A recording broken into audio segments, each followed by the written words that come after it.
Ano naman kaya yung step 3? Sa mga dati na sa atin, ito yung dati nating sinasabi. Feel your heart beat. Ayan. Yan ang ating step 3. Feel your heart beat.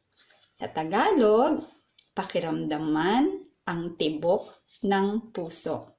Kaya, itong dalawang daliri natin, sabi natin, tut. Lagay nyo nga sa tapat ng puso natin. Siyempre, pag tahimik tayo,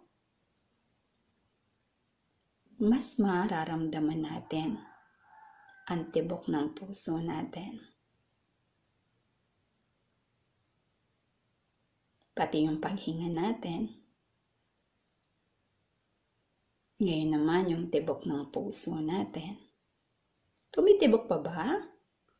Siyempre, tumitibok pa kasi buhay pa tayo. Kapag patay na, hindi na tumitibok yung puso. Nararamdaman nyo ba? So, yung step 3 natin, kapag tinagalog natin, ang Tagalog niyan, pakiramdaman ang tibok ng puso. Ayan. So, alam nyo ba na yung heartbeat natin may liwanag? Ayan. Sa baba ko muna to ha. May liwanag. Parang ito, nakita nyo ba itong bulb? Ayan. Bulb siya. Bumbilya. Makikita natin kasi clear itong ginamit kong bumbilya. Ayan. Meron siyang filament ang tawag dun sa loob. Pag sinindihan mo siya, makikita mo yung ilaw dun sa filament. At ganun daw yung puso natin. Yung nagliliwanag, may ilaw. No? Kaya yung tapat ng puso ni Jesus, yan. Yan. Nakikita ba natin yan? Ayan o, tapat ng puso ni Jesus, nagliliwanag. At dyan sa liwanag na yan mula sa puso, kaya pati yung nakita nyo, pati yung sa may uluhan niya, sa buong katawan niya, nagliliwanag. Ganon din daw tayo. Ayan. So, tabi ko muna ulit si Jesus dito. Ayan. Tingnan natin yung tapat ng puso natin. Ganito daw siya. Oh, ito daw ang puso natin. Tapos, paano nakikita nyo to sa may gate natin, no? Ayan. Kasi, ito yung sa England, Oxford University, meron silang special na pang x-ray, na in-x-ray yung tibok ng puso natin. Hindi lang sa mga doktor, yung stethoscope, di ba? Pinapakinggan natin ganon. Pinapakinggan kung tumitibok pa ba, malakas, mabilis, malalim ba o mabababaw lang na ganon. Para din sa paghinga, mabilis ba yan? Mabagal? Yan. Malalim, mapaghinga. O sa tibok naman ng puso natin. Pag mahina ba? Paano ba yon? Parang lobat? Di ba? So, yan. Ito daw, ang picture na to ay pinicturan mula dun sa special x-ray machine nila, para siguro stethoscope yun, no? Sa Oxford University sa England.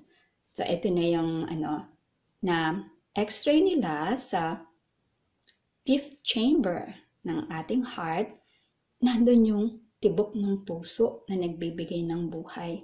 At ganito palang itsura niya. So, kung 1,000 times daw na na-magnify nila, napalaki nila. So, maliit lang siya. Pero ito daw yung heart natin. Tapos, ito daw yung tibok ng puso natin. Parang yung filament sa bumbilya. Diba? At dito nagsimula yung ating, ibang kulay. Ito ang pink, love. Itong yellow, wisdom. Itong blue, power.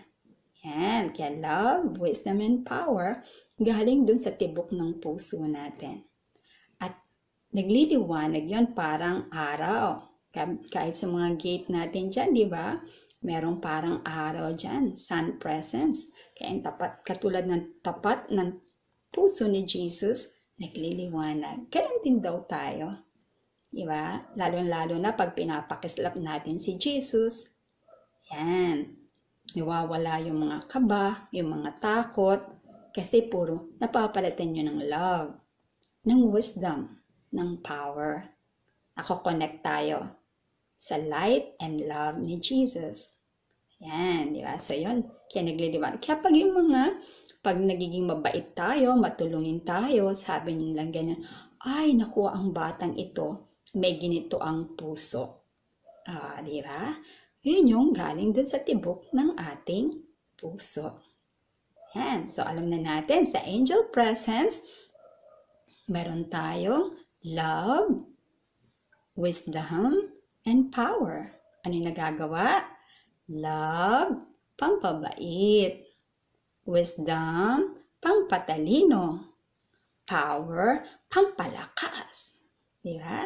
Kayo nga, gustong-gusto nyo, may power kayo eh. May power naman talaga tayo. Galing din sa tibok ng puso natin. Kasi dito din yung power supply. Alam niyo ba yung power supply? Kung meron kayong power bank sa inyong mga cellphone, charge nyo, di ba? So, yung power supply, power bank, yung power supply, doon nanggagaling yung kuryente. Kaya nagkakaroon ng ilaw. Di ba? Kaya, hindi lang yun. Ganun din. So, kung dito sa heartbeat natin, ang power supply natin, yun, hindi lang liwanag. Di ba?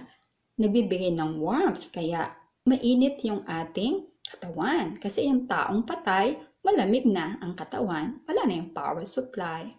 Diba? So, yun.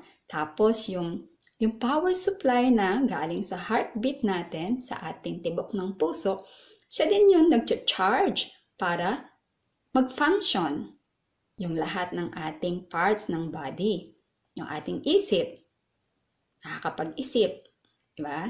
Yung ating brain, yung ating mata, nakakakita.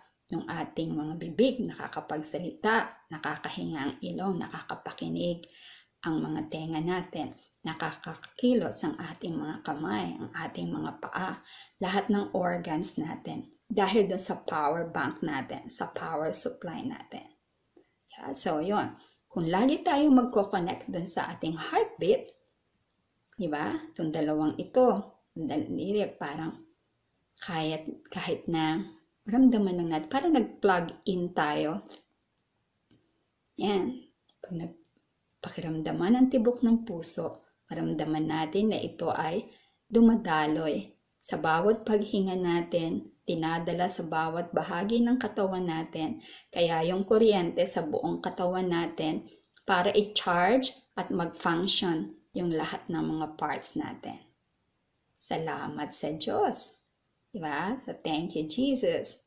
And so, kaya pinapakislap natin yung liwanag natin. At pag nagpa-pray tayo, lalo itong nagliliwanag. Kapag tumatahimik tayo, pinapakiramdaman natin ang ating koneksyon sa ating heartbeat, sa ating paghinga, sa ating pagtahimik, lumalakas ang signal, lumalakas ang connectivity, nakakapag-function mabuti. And